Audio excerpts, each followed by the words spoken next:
Chennai Apollo மருத்துவமனை சார்பில் புற்றுநோய் தொடர்பான கருத்தரங்கம் தனியார் ஹோட்டலில் நடந்தது. இரைப்பை குடலியல் துறை மூத்த மருத்துவர்களான பிரசன்னகுமார், பாலச்சந்தர் ஆகியோர் புற்றுநோய் தொடர்பாக விளக்கம் அளித்தனர். மார்பக புற்றுநோயை விட கணைய புற்றுநோய் விரைவில் தீவிரமடையும் என்று எச்சரித்த மருத்துவர்கள், வாழ்க்கை முறை மாற்றம், ஆரோக்கியமற்ற உணவுகள், மது மற்றும் புகைப்பழக்கம் ஆகியன பல்வேறு புற்றுநோய்களுக்கு வழிவகுக்கும் என்றும் கூறினர்.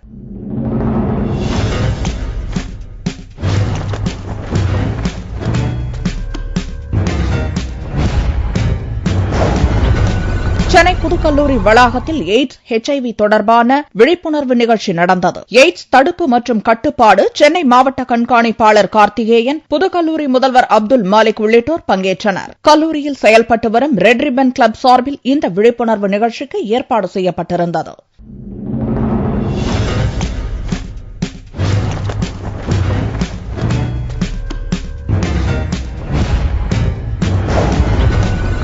சென்னை காமராஜர் சாலையில் அமைந்துள்ள மாநில கல்லூரியின் 175வது துவக்க விழாவை முன்னிட்டு வேதியியல் துறை சார்பில் ஆற்றல், நீர் மற்றும் சுற்றுச்சூழல் குறித்த 2 நாள் பன்னாட்டு கருத்தரங்கு நடந்தது. சென்னை பல்கலைக்கழக துணைவேந்தர் தாண்டவன் விழாவை துவக்கி வைத்தார். இதில் சிங்கப்பூர், மலேசியா உள்ளிட்ட பல்வேறு நாடுகளில் இருந்து கலந்து கொண்ட அறிவியல் அறிஞர்கள் 100க்கும் மேற்பட்ட அறிவியல் ஆய்வு கட்டுரைகள் மீது விவாதித்தனர். மாநில கல்லூரியின் வேதியியல் துறை தலைவர் சாந்தி கருத்தரங்கின் நோக்கம் குறித்து விளக்கினார். கல்லூரி முதல்வர் பிரம்மானந்த பெருமாள் சிறப்புரையாற்றினார்.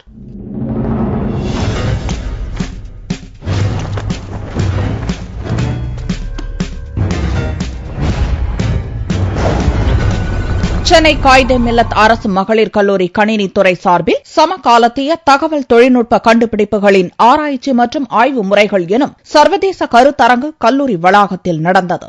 தேசிய மற்றும் சர்வதேச அளவில் 132 ஆராய்ச்சி குறிப்புகளை கொண்ட 14 சர்வதேச மற்றும் 82 தேசிய அளவிலான ஆராய்ச்சி குறிப்புகள் மறுபார்வை செய்து விவாதம் நடந்தது. 315 பங்கேற்பாளர்கள் தங்களது ஆராய்ச்சி வழங்கல்களை நிரூபித்து காட்டினர்.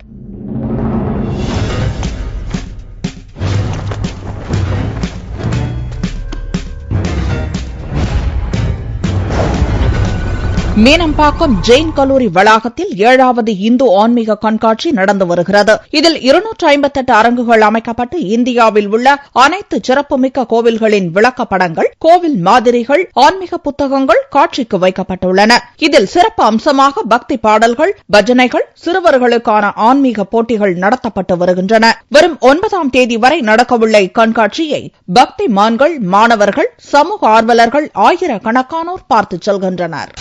My city.